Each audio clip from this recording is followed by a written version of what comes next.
மத்தேயு எழுதின சுவிசேஷம் 5ஆம் அதிகாரம் 12வது வசனம். இயேசு கிறிஸ்துவே சொன்ன ஒரு அருமையான வார்த்தை. சந்தோஷப்பட்டு களி கூறுங்கள், பரலோகத்தில் உங்கள் பலன் மிகுதியாயிருக்கும். உங்களுக்கு முன்னிருந்த தீர்க்கதரிசிகளையும் அப்படியே துன்பப்படுத்தினார்களே. இயேசு சொன்ன ஒரு அருமையான வார்த்தை. அன்பு தேவனுடைய பிள்ளைகளே, வழக்கம் போல சந்தோஷப்படுகிற சூழ்நிலைகள் வரும்பொழுது சந்தோஷப்படுகிறது மனித இயற்கை. அப்பா தன்னுடைய பையனுக்கோ பொண்ணுக்கோ ஒரு செல்போன் வாங்கி கொடுத்தா ஒரு சந்தோஷம் தான். கிறிஸ்துமஸுக்கு புத்தாண்டு பிள்ளைகளுக்கு ட்ரெஸ் எடுத்து கொடுத்தா ஒரு சந்தோஷம் தான். இது ஒரு பொதுவான சந்தோஷம்.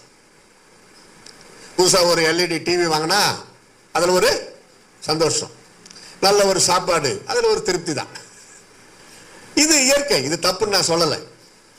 உங்க கணவர் என்ன விரும்பி சாப்பிட்றாரோ அதை நீங்க செஞ்சு கொடுக்கறது தப்பே இல்லை, அது ஒன்றும் பாவமும் இல்லை. இயேசு சொன்னது என்ன? சந்தோஷப்படக்கூடிய சூழ்நிலைகள் இல்லாவிட்டாலும், துக்கப்பட்டு அழுகிற சூழ்நிலைகள் வந்தாலும், நீங்களோ துக்கப்பட்டு அழுவீர்கள், உலகமோ சந்தோஷப்படும். ஆனாலும் ஒரு நாள் வரும், உங்கள் சந்தோஷத்தை எடுக்க யாராலையும் முடியாது. துக்கம், அந்த துக்கத்திலும் கர்த்தருடைய பிள்ளைகளுக்கு தான் ஒரு சந்தோஷம், மற்றவங்களுக்கு அது கிடையாது. பட்டாசு மாதிரி அந்த நேரத்துக்கு அவ்வளவுதான், உலகத்தான் இருக்கு. கர்த்தருடைய பிள்ளைகளுக்கு என்ன வித்தியாசம்? துயரத்திலும் துக்க நேரத்திலும் டாப் லெவல்ல கீர் போடுறாரு பவுல போஸ்தலன். என்னது? சாவுல கூட, மரண வீட்டுல கூட ஒரு வார்த்தை சொல்றார், அறிவில்லாமல் துக்கித்துக் கொண்டிருக்க எனக்கு மனதில்லை. அப்போ கர்த்தருடைய பிள்ளைகள் துக்கித்துக் கொண்டு அழுதால் அவர்களுக்கு இயேசு வருகையை பற்றி, 2ஆம் உயிர்த்தெழுதலை பற்றி அறிவு இல்லை. ஏதோ அந்த நேரத்துக்கு மாம்சிக பலவீனம். இயேசுவே கண்ணீர் விட்டார். லாசரு மரித்த பொழுது கல்லறையாண்டு வந்து இயேசுவே, அதான் மனித தன்மை. நம்ம சொந்தக்காரர் மரித்தால் நான் ஒண்ணு சிரிக்க சொல்லலையா, துக்கம் தானா வரும், ஆட்டோமேட்டிக்கா வந்துடும். ஒரு கணவர் மரித்தால் மனைவிக்கு கண்டிப்பா தானா துக்கம் வரும். ஒரு மனைவி மரித்தால் கணவருக்கு தானா துக்கம் வரும். பிள்ளைகள் மரித்தால் பெற்றோருக்கு துக்கம் வரும். பெற்றோர் மரித்தால் பிள்ளைகளுக்கு வரும். இது மனித நியதி, இயற்கை. அதுக்காக எப்போ பாரு 10 வருஷமா எதுக்கு பிரேயர் மீட்டிங் வைக்கிறாங்க? துக்க நாள் முடிகிறது. அல்லேலூயா சொல்லுங்க. நான் சின்ன பையனா இருக்கிறப்போ யாராவது மரித்து விட்டால் 40 நாள் துக்கம் கொண்டாடுவார். பைபிள்ல அது இருக்குது.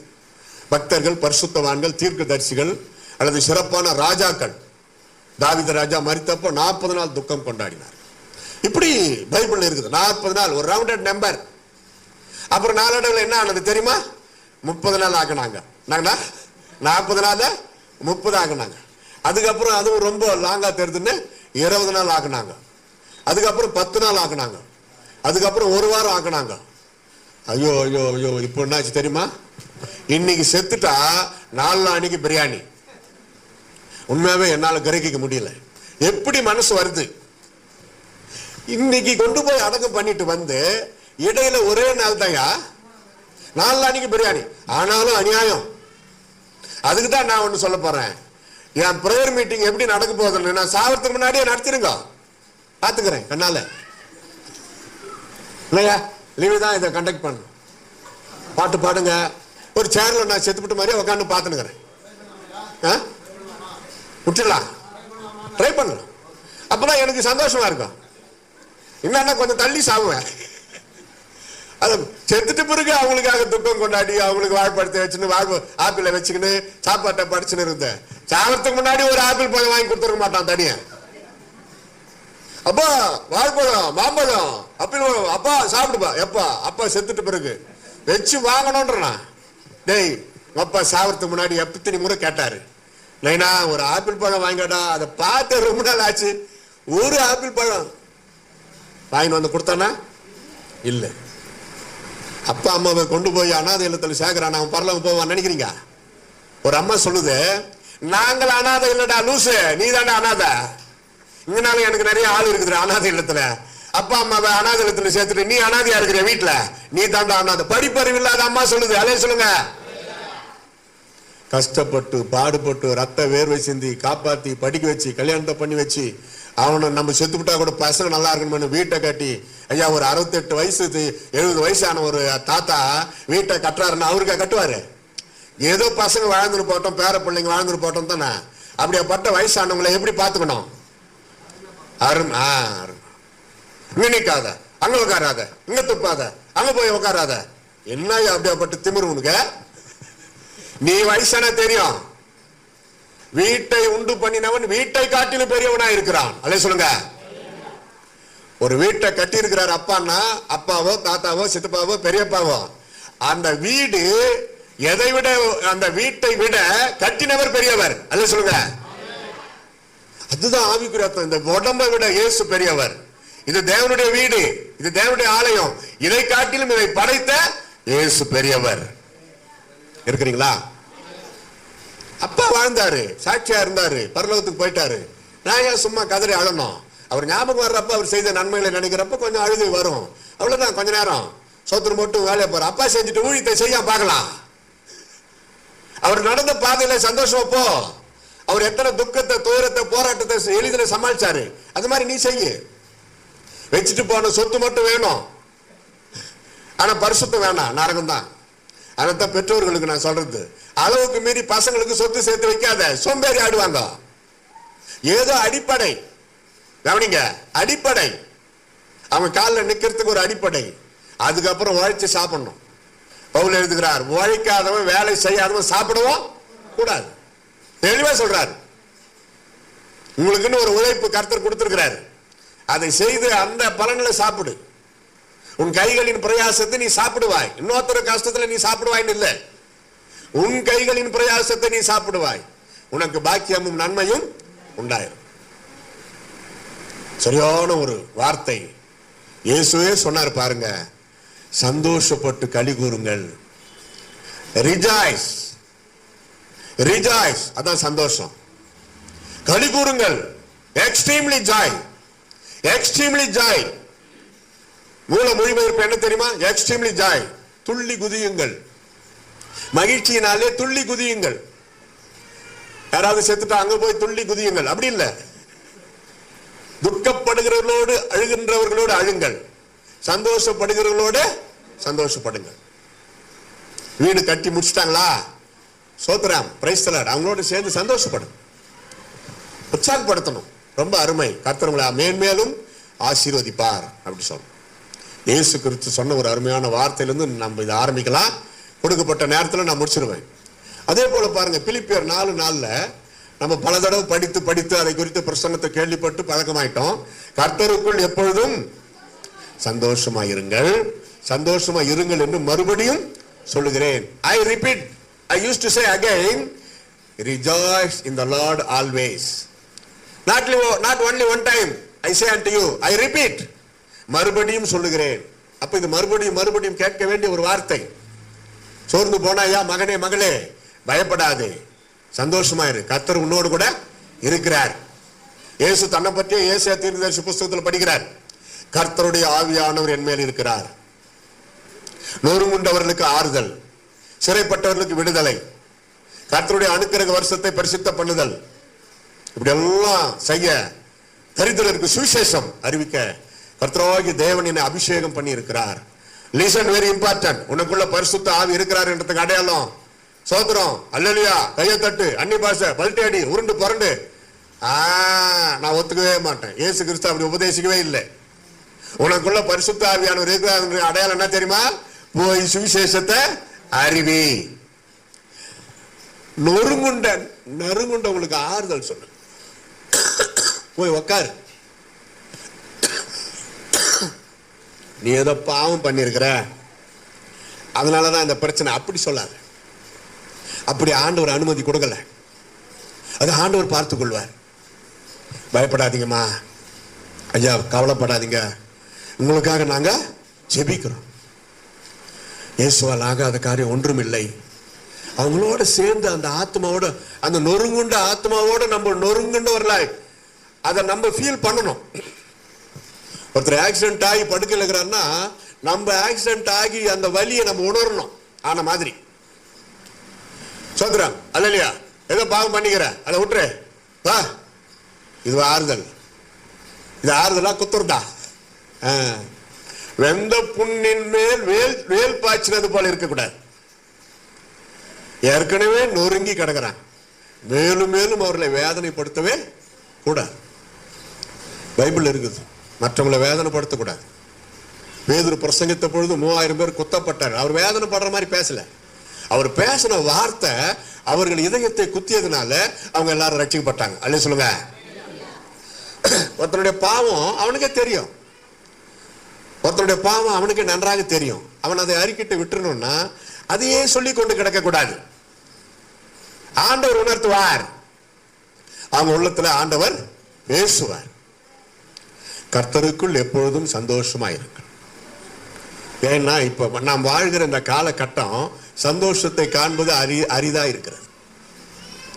பணம் இருக்குது, வசதி இருக்குது, மாடி மேல மாடி, அதுக்கு மேல 4 அடுக்கு மாடி, எல்லாம் இருக்குது, பணம் இருக்குது, கோடி கோடி எங்க பாரு கோடி. அது என்னதான்? ஆனா 1 கோடி நம்மளுக்கு எவனா ஒரு தடியம் கொடுத்தானையா?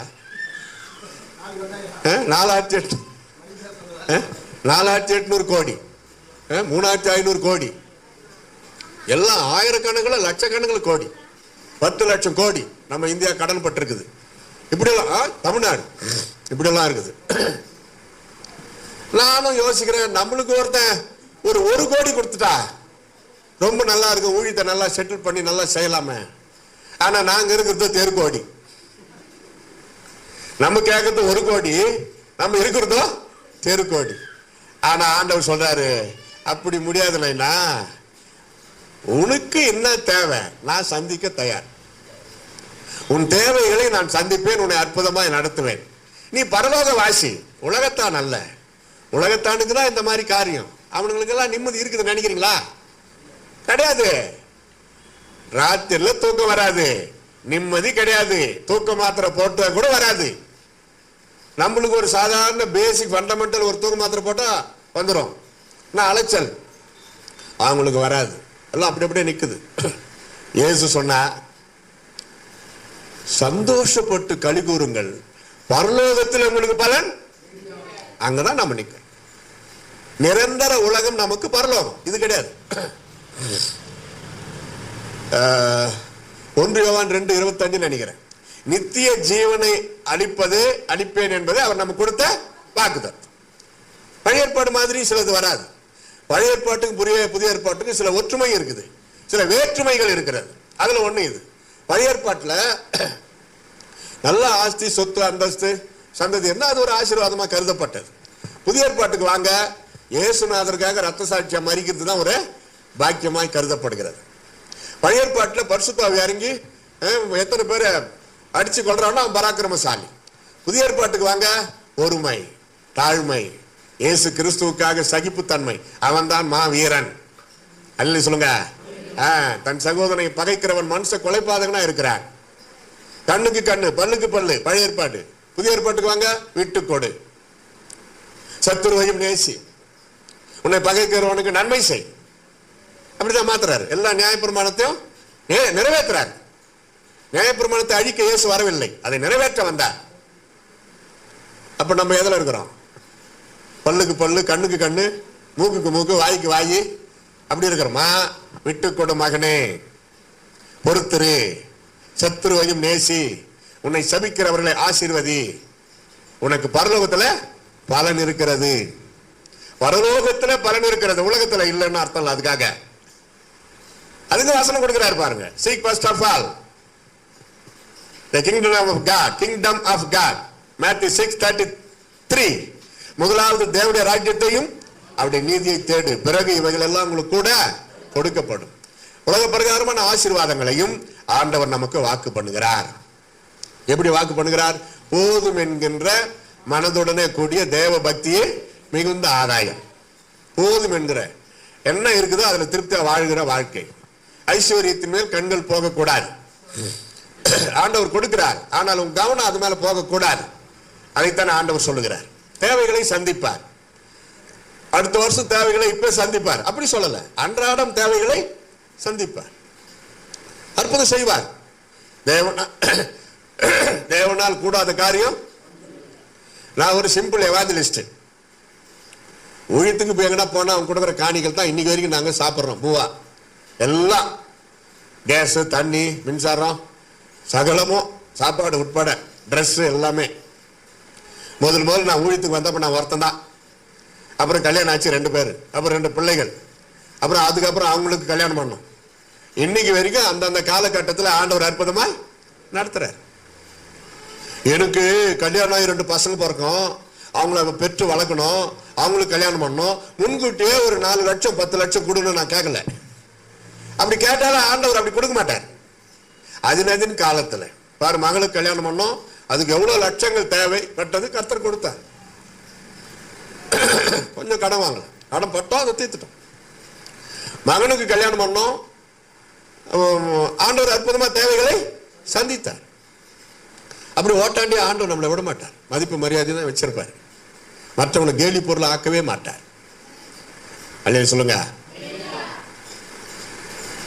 உனக்காக சிலுவையிலே தன் ரத்தத்தை தியாக பலியாய் கொடுத்த ஆண்டவர் மற்றவைகளை கொடுக்காமல் இருப்பாரா?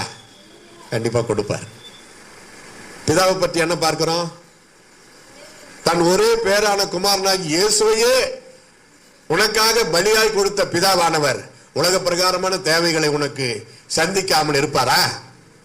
கர்த்தர் தனிமையானவர்களுக்கு வீடு வாசல் ஏற்படுத்தாமல் இருப்பாரா? கண்டிப்பா. ஒரு சிலருக்கு பிதாக்கள் வச்சுட்டு போறாங்க. பிதாக்கள்னா அவங்க தாத்தா, அப்பா, அம்மா. எங்களுக்கெல்லாம் எங்க அப்பா அம்மா ஒண்ணுமே வைக்கல, ஒண்ணுமே கிடையாது. அவங்கவுங்க இடம் வாங்கி வீடு கட்டணும். எங்க அண்ணன், நான், எங்க தம்பி, தங்கச்சிங்க எல்லாம் அவங்க. சிலருக்கு அப்பா அம்மா வச்சுட்டு போற சொத்து இருக்குது.